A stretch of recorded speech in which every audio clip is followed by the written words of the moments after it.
আমি আবার চলে এসেছি নতুন একটি ভিডিও নিয়ে। আজকে আমার ভিডিওর বিষয়বস্তু হচ্ছে আপনারা কেমন করে এসআইআর এর ফর্ম ফিল আপ করবেন। আপনারা সকলেই জানেন এখন ভারতবর্ষে বিভিন্ন জায়গায় মানে সব জায়গাতেই এসআইআর ফর্ম ফিল আপ শুরু হয়েছে, কিন্তু অনেকেই এই এসআইআর ফর্ম ফিল আপ নিয়ে ভয় পাচ্ছেন এবং কেমনভাবে ফিল আপ করতে হয় তার জন্য ঘাবড়ে যাচ্ছেন। তো আমি প্রথমেই বলবো, না ঘাবড়ে আমার এই ভিডিওটা পুরো দেখতে। তার মাধ্যমে ভালো করে বুঝিয়েছি কেমন ভাবে কোন জায়গায় কি কি ফর্ম ফিল আপ করতে হবে, কোন জায়গায় কি লিখতে হবে। তাহলে আর কথা না বলে শুরু করা যাক। আপনারা যদি দেখেন এসআইআর ফর্মটা ঠিক এরকম হবে, এসআইআর ফর্মটা। এখানে আপনাদের এসআইআর কমিশনের কিউআর কোড থাকবে। এই যে দু জায়গা রয়েছে, এখানে কমিশনের তরফ থেকে আপনার ছবি দেওয়া থাকবে, এবং এই জায়গাটাতে আপনাদের নিজের কোনো কালারফুল ছবি লাগাতে হবে, অর্থাৎ রঙিন ছবি আপনাদের এই জায়গাটাতে লাগাতে হবে। আর এখানে আগে থেকে ছবি দেওয়া থাকবে। এবার আসি ফর্ম ফিল আপে। প্রথমে আমরা দেখবো এই জায়গাটা, এখানে লেখা রয়েছে জন্ম তারিখ, মানে আপনার যে ডেট অফ বার্থটা রয়েছে সেটা আপনি এখানে লিখবেন, যেরকম আমি এখানে লিখছি।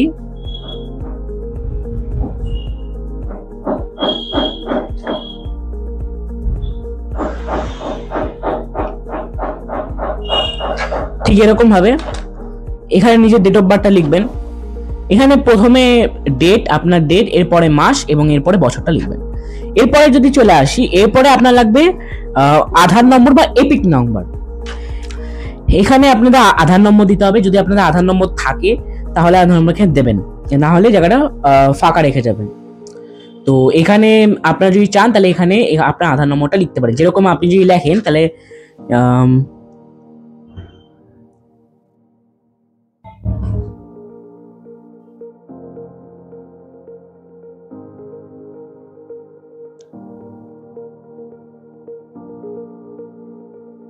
তো এরকম ভাবে আপনাকে লিখবেন এই জায়গাটাতে আপনার যে 18 নম্বর থাকবে। না চাইলে আপনি আধার নম্বর নাও লিখতে পারেন। এরপর আমি চলে আসি, এবার আমি মোবাইল নাম্বারে, মানে আপনাদের ফোন নাম্বার লিখবেন। যে কোনো আপনার যে ফোন নাম্বারটা আছে এটা আপনি এখানে লিখে দেবেন।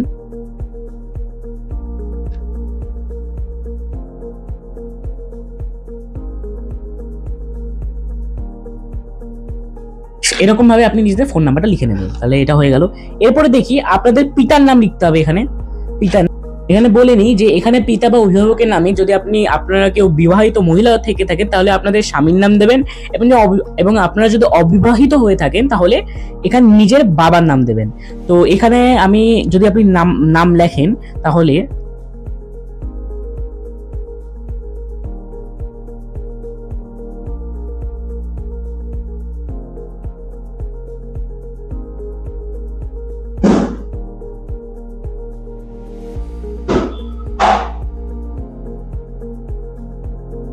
ঠিক এমন ভাবে আপনি এখানে লিখে ফেলতে পারেন আপনার বাবার নাম। এখানে এরপরটাতে আপনাদের লিখতে হবে যে আপনার বাবা বা আপনার যে অভিভাবক আছে তাদের যদি এপিক নাম্বার থাকে তাহলে আপনি লিখবেন। যদি তার কোনো এপিক নাম্বার না থাকে তাহলে এখানে লেখার দরকার নেই। আপনি তাহলে লিখলে এখানে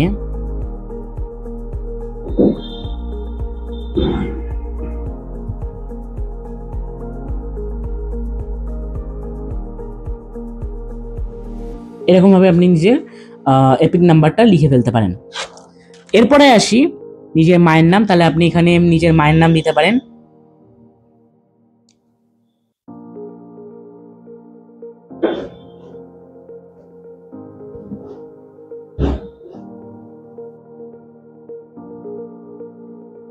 ঠিক এমন ভাবে এরপরে আপনাদের স্বামী বা স্ত্রীর এপিক নাম্বার, আপনার স্বামীর নাম লিখতে হবে।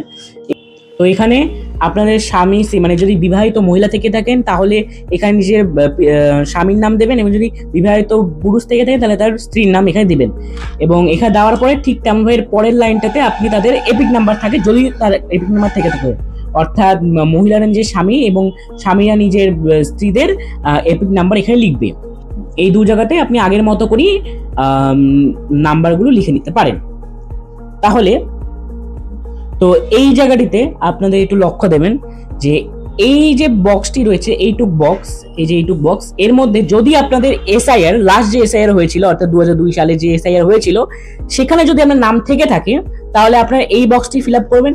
এবং যদি কোনো কারণে আপনারা যে জায়গার এসআইআর আছেন ওই জায়গায় নাম না থেকে থাকে বা আপনার তখন বয়স হয়নি, পরবর্তীতে বয়স হয়, তাহলে আপনারা এই ফর্মটা ফিল আপ করবেন।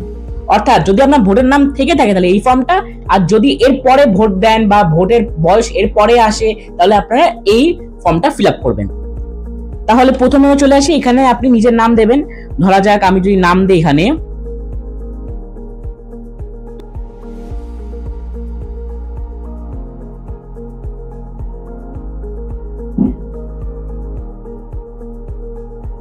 ঠিক এমন ভাবেই আপনারা ফর্ম করবেন। আপনারা এখানে নিজেদের নাম দেবেন, তারপরে এরপরে আপনাদের যে এপিক নাম্বার থাকবে সেই এপিক নাম্বার এখানে থাকে, কিন্তু এই এপিক নাম্বারটা আপনার কিন্তু 2002 সালের যে লিস্ট আছে ওই অনুযায়ী আপনাদের এপিক নাম্বারটা দিতে হবে। তাই 2002 সালের লিস্ট থেকে আপনার এপিক নাম্বারটা দেখে নিয়ে লিখে দেবেন। এরপরে আপনাদের আত্মীয়ের নাম লিখতে হবে, যদি আপনারা যে আত্মীয়ের সাথে গিয়েছেন, যদি আপনার বাবা হয় বা আপনি যে মায়ের সাথে যান সেই আত্মীয়ের নাম এখানে লিখতে হবে। সেই আত্মীয়ের নাম লেখার পর এখানে সম্পর্কে দিতে, যদি বাবার সাথে যান তাহলে বাবার নাম লিখতে হবে, যদি মায়ের সাথে যান তাহলে মা লিখতে হবে। এবং এরপরে লিখতে হবে জেলা, যে আপনি কোন জেলাতে আছেন সেই জেলাটা লিখবেন। এরপরে আসি রাজ্যের নাম, রাজ্যের নাম লিখবেন এখানে, যেমন এখানে আমরা ওয়েস্ট বেঙ্গল।